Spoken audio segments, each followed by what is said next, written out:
আসসালামু আলাইকুম। আমি সালমা গাজীপুর থেকে বলছি। সালমা কিচেন ব্লগে সবাইকে স্বাগত জানাই। কাছে এবং দূরে, দেশ ও দেশের বাইরে যে যেখান থেকে আমার ভিডিও দেখছেন, আশা রাখি আল্লাহর রহমতে ভালো আছেন, সুস্থ আছেন।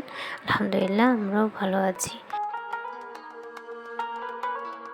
আজকে ভিডিওটা শুরু করেছি আমার বেডরুম থেকে। এখানে একটা কাঁথা রয়েছে, এটা আমি ভিজিয়ে রাখবো, পরে ধুয়ে নেব। আমার বাবাটা দোকান থেকে ভীম আর ডিটারজেন্ট পাউডার নিয়ে আসছে, তার সাথে একটা ফ্রি লিকুইড প্যাকেটও পেয়ে গিয়েছি। আমার ফ্রি জিনিসগুলো পেতে না খুবই ভালো লাগে। আর এখানে রয়েছে সরিষা, আমি ব্লেন্ড করে নেব। আর তার সাথে রয়েছে পাঁচফোড়ন, হালকা ভেজে গুঁড়ো করে নেব কিছুটা।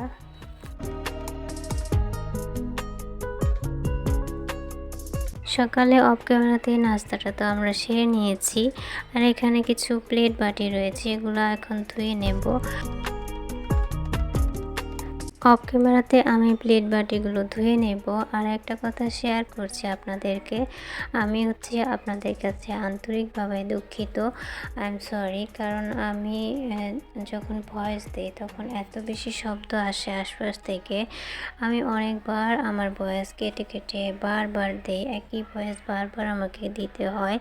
কারণ এত শব্দ আসে যে আমি শব্দগুলো বাদ দিতে পারি না। যথেষ্ট চেষ্টা করি, তারপরও শব্দগুলো ঢুকে যায়। সেজন্য আমি আন্তরিকভাবে দুঃখিত। আপনারা আমাকে ক্ষমা সুন্দর দৃষ্টিতে দেখবেন।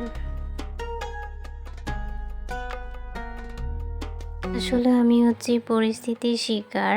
অনেক আপুরা রাত্রিবেলা ভয়েস দেন, কিন্তু আমার পক্ষে রাত্রে ভয়েস দেওয়া কোনোভাবেই সম্ভব না।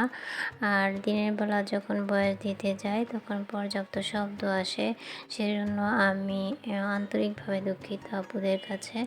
যাই হোক, এখানে আমি রান্নাটা কিন্তু বসিয়ে দিয়েছিলাম। আর এখানে আমি খেজুরের গুড়গুলো এই বয়ামের মধ্যে ভরে নেব আর বক্সটা খালি করে নেব আর কি। পুরাতন আরও একটা কথা বলি, যারা ভিডিও দেখা শুরু করেছেন, লাইক দিতে ভুলে গিয়েছেন, প্লিজ একটি লাইক দিয়ে দিবেন। আপনার একটি লাইক আমার কাছে অনেক মূল্যবান, আমার এই ছোট্ট চ্যানেলটাকে আরও একটু বড় করতে অনেক বেশি সহযোগিতা করবে ইনশাল্লাহ।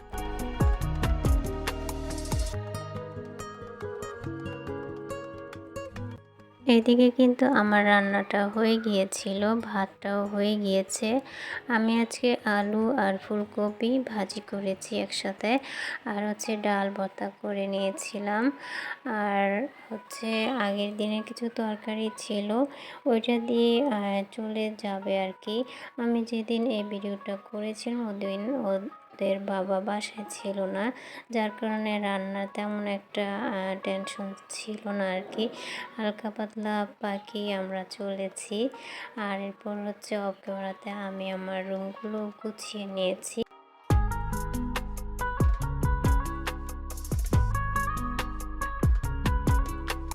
ভিডিও আকারে যদি সব কাজ করি তাহলে অনেক বেশি দেরি হয়ে যায়, যার কারণ অনেক সময় আমি অফ ক্যামেরাতে কাজ সেরে নেই। আর আমি যে কাপড়গুলো ভিজিয়ে রেখেছিলাম সেগুলো এখন ক্লিন করে নেব।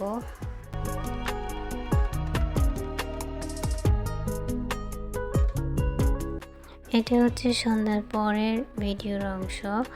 আর সারাদিন বাকি ভিডিওগুলো করা হয়নি। আমি এখানে জলপাই আচার তৈরি করব, এর জন্য এখানে আমি বড় সাইজের একটি রসুন আর সরিষা আর পাঁচফোড়নগুলো রেডি করে নিয়েছি।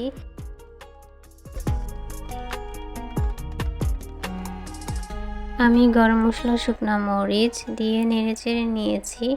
একটু সুঘ্রাণ বের হওয়ার পর বাকি মশলাগুলো অ্যাড করব। তো এর মধ্যে কিছু মশলা দিয়েছি, তো দেখা গিয়েছে কি আমি যখন আদা রসুনের পেস্ট দিয়েছি তখন এত বেশি ছিটাছিটি করছিল যে আমি ভয় পেয়ে ক্যামেরাটা সরিয়ে নিয়েছিলাম।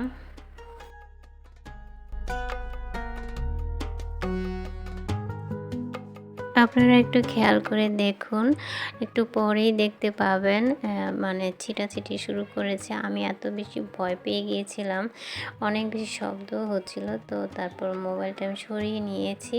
আর অফ ক্যামেরাতে আমি হলুদের গুঁড়া, মরিচের গুঁড়া দিয়েছি। আর আমার বাবাটাও চলে আসছে যে এত শব্দ হচ্ছে কেন, ও এসে নেড়ে চেড়ে দিচ্ছিল। আর আমি জলপাইগুলো দিয়ে দিচ্ছিলাম। আমি বললাম, তুমি সরো, আমি নিজেই পারবো। বললো যে না, আমি একটু নেড়ে চেড়ে দিই। তারপর আবার ও চলে যায়। তারপর বাকি কাজটা আমি করি।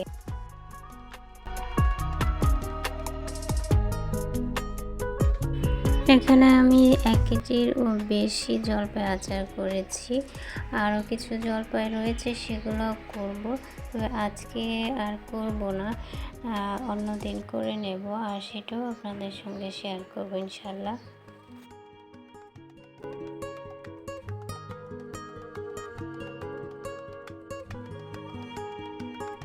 আচারটা প্রায় হয়ে এসেছে। এরপর আমি পাঁচফোড়নের গুঁড়াটা দিয়ে দিয়েছি। এরপর নেড়েচেড়ে আর সামান্য কিছু সময় জাল করে আমি চুলাটা অফ করে দেব। এই হচ্ছে আমার আচারের ফাইনাল লুক। আসলে কিচেনে তেমন একটা কালার বোঝা যাচ্ছিল না, যেহেতু রাত্রিবেলার ভিডিও। আর আমি লোহার কড়াই আচারটা তৈরি করেছি, সেজন্য মূলত।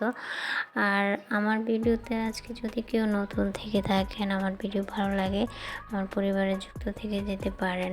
আমি 24 ঘন্টা পর আপনার কাছে পৌঁছে যাব ইনশাল্লাহ। আমি আমার ভিডিও শেষ প্রান্তে চলে আসছি। পরবর্তী ভিডিও দেখার আমন্ত্রণ জানিয়ে আজকের মতো বিদায় নিচ্ছি। আল্লাহ সবাইকে সুস্থ রাখুক। আল্লাহ হাফেজ। আসসালামু আলাইকুম।